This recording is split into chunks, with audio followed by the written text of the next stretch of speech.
welcome back to World History Official. How are you doing today? I hope you're all doing great. Today we're back to share to you some hidden knowledge that most people don't know about. Most of people out there will just swallow every single news from the media without questioning it. So in this video, we'll talk about it in details. I really hope that it could inspire and motivate you to find out the truth. Without any further ado, let's get to it.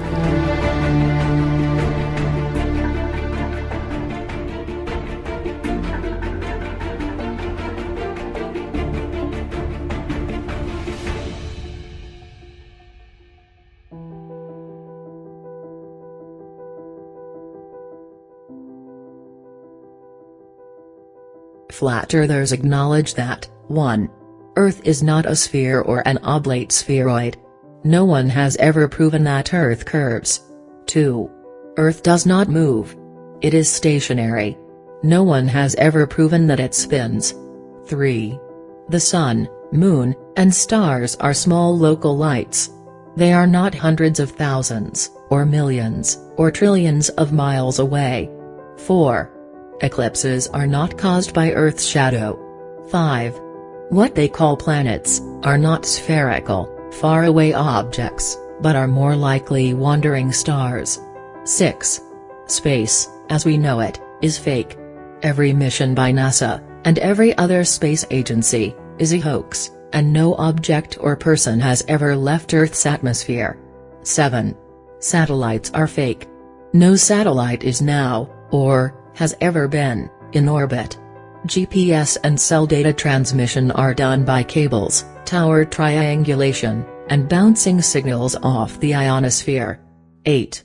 Stationary Earth can be proven by many simple and repeatable observations and experiments. Many everyday tools could not function if Earth were curved and spinning, for example the compass, gyroscope, radar and lighthouse. 9. The physical properties of water, specifically that it always seeks its level, prove that oceans do not curve, and oceans could not adhere to the outside of a spinning ball. 10. Gravity is a hoax. Rather, density and buoyancy govern how an object behaves in a given medium. 11. Antarctica is not an island located at the bottom of the globe. It is more likely an ice ring that extends around our realm. 12. An enclosure, called the dome or firmament, probably exists above our sky.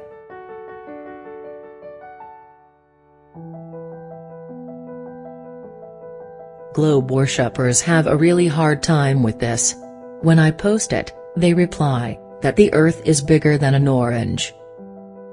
Assuming we all understand that, allow me use this orange to illustrate that a sphere curves in all directions, no matter the size.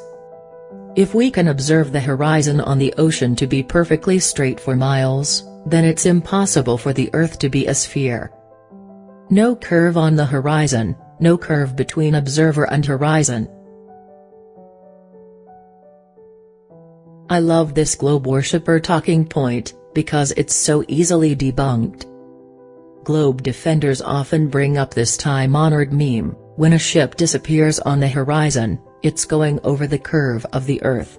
Never mind that you can bring that ship back into view with a powerful zoom lens. If we can bring it back into view, it's not behind a hill of water, is it? It's just moved out of our field of vision. Most globe defenders don't realize that if there's no curve on the horizon from left to right, like this, but there's a curve between the observer and the horizon, that would make a cylinder. They don't like this debunk, and they get mad and say, "I never said cylinder." But, that's the shape they're describing. Let me illustrate with a Coke can. Another reason the ship going over the curve doesn't work, is because globe worshipper like to say, you have to be really high, higher than any human can go, in order to see the curve. But then they say, you can see it with the naked eye on the ocean. But then, consistency can't be found in globe logic. Anyways, let me know how you respond to this globe talking point. Leave your answer in the comments.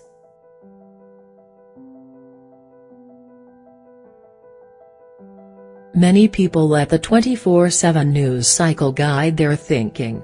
They hate certain politicians, and love others. They get upset about the latest outrage. They might have patriotic feelings, or they might think their country is the bad guy, depending on the latest thought trends. They believe we put a man on the moon, and a rover on Mars. They believe youths with box cutters brought down the towers, NFL games are left totally to chance, and doctors lovingly inject patients with pathogens to make them healthy. They believe celebrities are regular people like you and me, they just turn their place with a little luck. Then, Flat Earth comes across their timeline. And they have to rethink all that. What do you mean the governments of the world are in collusion? They scream at me on Twitter. What do you mean we never went to the moon? What do you mean secret societies wield tremendous power? The reason governments lie is complex, and it prevents many from looking into Flat Earth. They can't figure out why the powerful would lie, so they assume Flat Earth is crazy, and don't look into it. But the answer is not so much about the details, since some are unknown and will remain unknown. It's more about opening your mind to the staged world in which we live, and seeing that world governments collaborate for their purposes. Ancient cosmologies. Globe Earth appeared on the scene relatively recently. For thousands of years, ancient cultures taught a flat Earth, with stars moving on a dome overhead. All major religions had their version of it. This agreed with what they observed, especially stargazers, who used sundials and astrolabes to predict movements of heavenly bodies, with 100% accuracy. Copernicus and the heliocentric model. In the 1500s, Copernicus theorized a rotating Earth, with the Sun in the center. Later the Vatican endorsed it, and the idea took hold. The scriptures teach a stationary Earth, but soon all authorities, sacred and secular, were pushing the spinning globe Earth. For all of human history, we knew Earth was flat and stationary. This model has the support of our own senses and ancient writings. But the globe took hold, and the psyop began.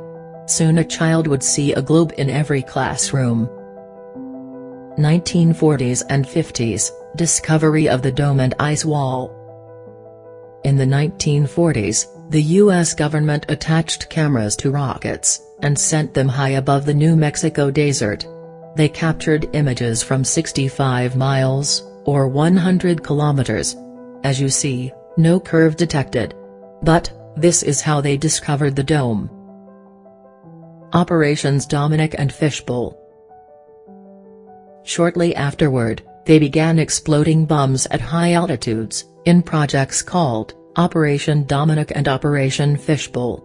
Russia was doing the same thing. They were testing the limits of the dome. Operation High Jump. Around the same time, the US and others were sending teams to explore the Antarctic ice wall and beyond. What they discovered is a mystery. Many believe Admiral Byrd's report was a hoax. But whatever they found, compelled them to draft the Antarctica Treaty. All the powerful nations quickly signed the treaty, and they declared Antarctica a land for scientific study only. No one can own it, settle it, or use it for any other purpose. Confess the truth or double down? Having discovered the limits of the earth and sky, the government had a choice to make. Would they tell the truth, or double down? They doubled down.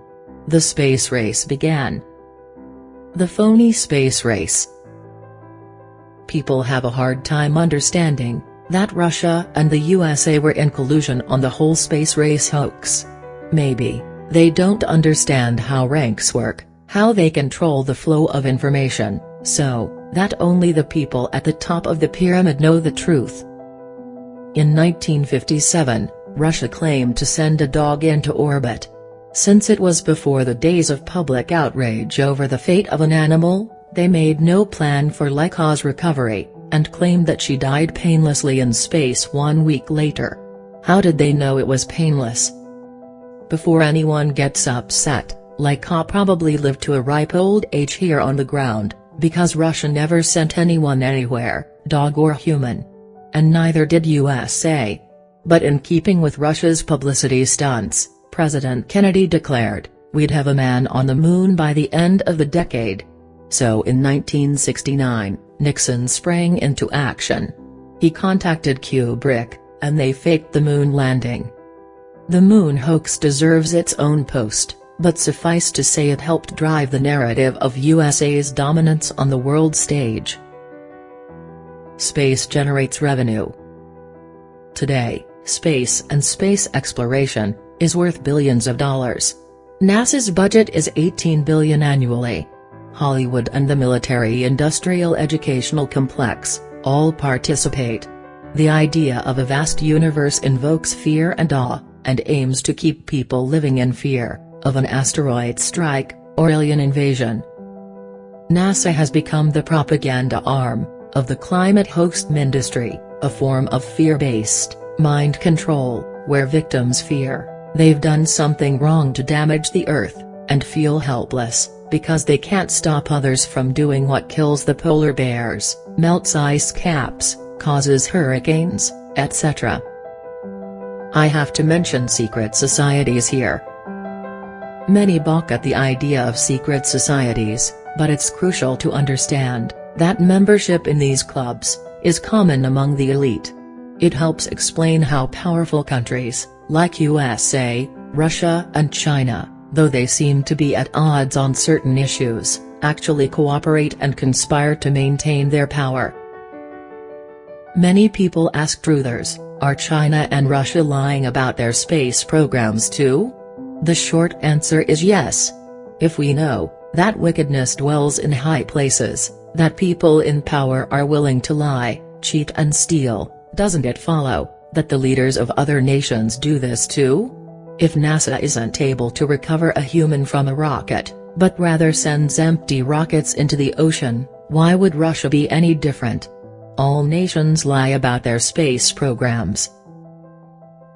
Oh, and another thing, it's spiritual. The end result or goal of lying about the Earth is to discredit God. If the elites convince us we're an insignificant speck in a vast universe, with no God, and no purpose in life, they have created a fearful, ignorant populace, easy to control. We will look to government to save us, and will not resist, because there's nothing worth fighting for. Satan has control over all the kingdoms of the world, and he gives them to whomever he pleases. So the leaders of the world, whether aware of it or not, are merely puppets of Satan, doing his will. Thanks for watching. I know there's much more to say on this. I didn't even go into the Jesuits, Illuminati, etc. Those are topics for other posts, and one could spend a lifetime researching all the connections. But, I hope this gives you a framework for understanding the government's concealment about the shape of the Earth.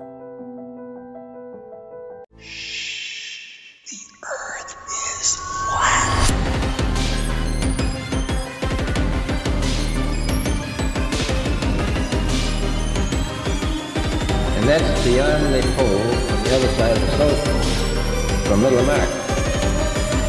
And I think it's quite astonishing that there should be an area as big as that unexplored.